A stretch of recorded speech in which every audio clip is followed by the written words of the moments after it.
membara karena udah 9-0.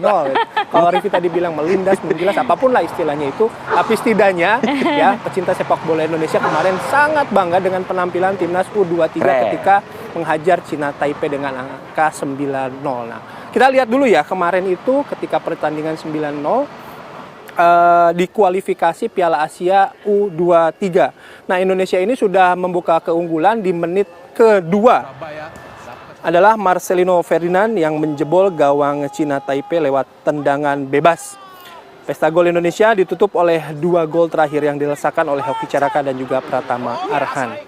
Kemenangan 9-0 atas Cina Taipei ini membuat Indonesia U23 kini memimpin tabel klasemen sementara grup K pra Piala Asia U23. Kemenangan telak Indonesia atas Cina Taipei juga memberi harapan timnas U23 akan melaju menuju final Piala Asia U23.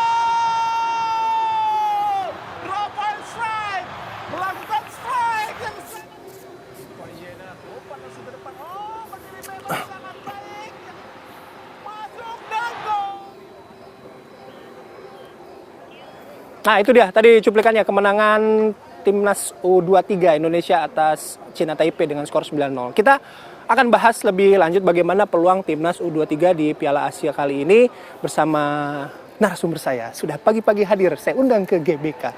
Bung Toel, Bung, apa kabar Bung? Sehat. Sehat, alhamdulillah. Bung, ya. Nanti malam nih sama Turkmenistan, ya. Kemarin impresif banget ya 9-0 itu. Saya ke Bung Toel terlebih dahulu. Oke. Soal performance kemarin timnas ketika melawan Cina Taipei. Ya, dari golnya kan spektakuler lah, fantastik gitu kan, 9 gol. Dan itu memang sudah lama lah kita nggak pernah meraih kemenangan seperti itu. Lalu saya pikir publik juga rasanya punya rasa haus yang besar pada kemenangan tim nasional. Jadi memang saya lihat ada euforia yang luar biasa terhadap itu. Cuma kalau dari sudut pandang pengamat sepak bola kan nih. Harus proporsional. Nah, iya gitu. betul, oke. Toh ini baru pertempuran kecil, belum memenangkan perang sesungguhnya gitu loh. Ini kan kualifikasi. Jadi buat saya itu harus tetap terjaga lah, euforianya, karena kan konsistensi harus dijaga gitu loh. Saya lihat Cina Taipei-nya juga bukan lawan yang punya kualitas. Jadi kalau secara sepak bola kemarin Cina Taipei kalah segalanya. Mau individu kalah, secara tim kalah, taktikal kalah. Kita juga main di kandang sendiri di Solo. Jadi overall kalah memang Cina Taipei. Dan bukan hasil yang mengherankan berarti kalau Indonesia menang begitu? Kira-kira begitu? Iya betul. Dan soal skor besar kan saya ingat 2002 kita pernah menang 13 gol juga ke gawang Filipina. 13-0 apa 13-1 ya waktu itu.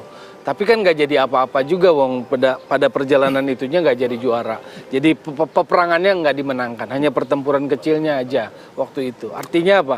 Jangan cepat keburu puas, euforia yang berlebihan, lalu kita nggak bisa ngukur yang sesungguhnya gitu loh.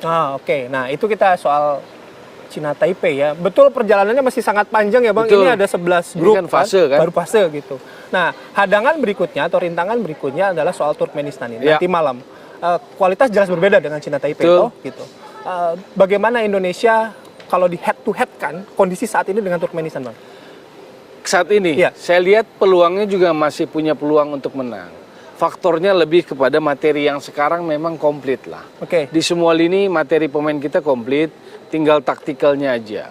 Lalu kemarin kepercayaan diri yang diperoleh 9-0 itu bisa nggak dikelola dengan baik. Karena kalau overconfident kan nggak bagus. Sesuatu yang over kan nggak bagus. Terlebih karena langsung kan Ketua Umum Erick Thohir melabeli generasi emas. Nah itu dia, generasi emas. Kadang buat saya hal-hal seperti itu jadi bumerang gitu. Jadi beban sendiri? Betul, karena kalau kita bicara sejarah sepak bola, Portugal tuh pernah jadi generasi emas. Generasinya Rui Costa. Yang terbaru ya Belgia lah.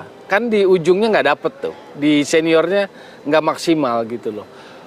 Sebelumnya Yugoslavia, generasinya apa kurang bagus. Robert Prosineci, Boban, yang kenal bola nih ya. Kalau generasi sekarang pasti bilang Bung Toel ngomong jadul banget itu. Dragan Stojkovic, Dejan Savicevic gitu kan. Lalu Portugal, semuanya generasi emas tuh. Karena juara Piala Dunia U20 waktu itu. Tapi mereka gagal memaksimalkan mereka ke level yang maksimal di senior. Maksud saya betul, ini materi yang bagus, materi yang punya potensi, materi yang baik. Tetapi kalau dilabeli generasi emas, Saya khawatir itu akan jadi beban berbalik sendiri gitu loh. Cuman kalau dari sudut ketua umum saya bisa memahami kenapa disebut generasi emas. Iya, karena ini kan momentum. Jadi buat saya sih ya Erick Thohir cerdas lah melihat momentum ini dan dia mengeluarkan statement yang sangat kuat gitu, generasi emas.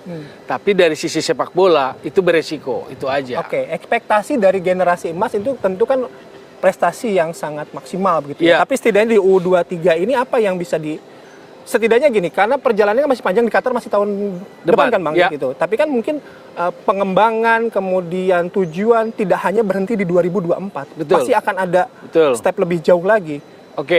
Ini memang jadi harapan generasi yang U23 sekarang main. Nanti malam lawan Turkmenistan, menurut saya walaupun Turkmenistan akan memberikan perlawanan, saya masih feeling yakin akan bisa dilewati. Itu satu. Berarti kan perjalanannya nanti putaran final nih. Artinya apa? Generasi emas kita itu masih banyak harus diwujudkan karena contoh. Katakanlah kita bersaing, kita kasih ukuran dengan rival se-ASEAN. Vietnam itu sudah pernah jadi runner up Piala Asia U23 ini di tahun 2018. Jadi Vietnam tuh udah duluan jadi runner up tahun 2018 di U23. Kita kan belum. Nah, berarti kan dengan label generasi emas kita mau lihat mereka bisa paling tidak ya dengan tetangga kita nggak kalah bersaing lah. Sekarang pertanyaannya mampu apa tidak kan nggak mudah juga. Pertanyaannya mampu atau tidak mudah. Yang mudah di level Asia ya? Level Asia. Nanti kita lanjut lagi dengan Bung Toel, tapi kami harus jeda terlebih dahulu. Apa kabar Indonesia Pagi akan kembali sesaat lagi.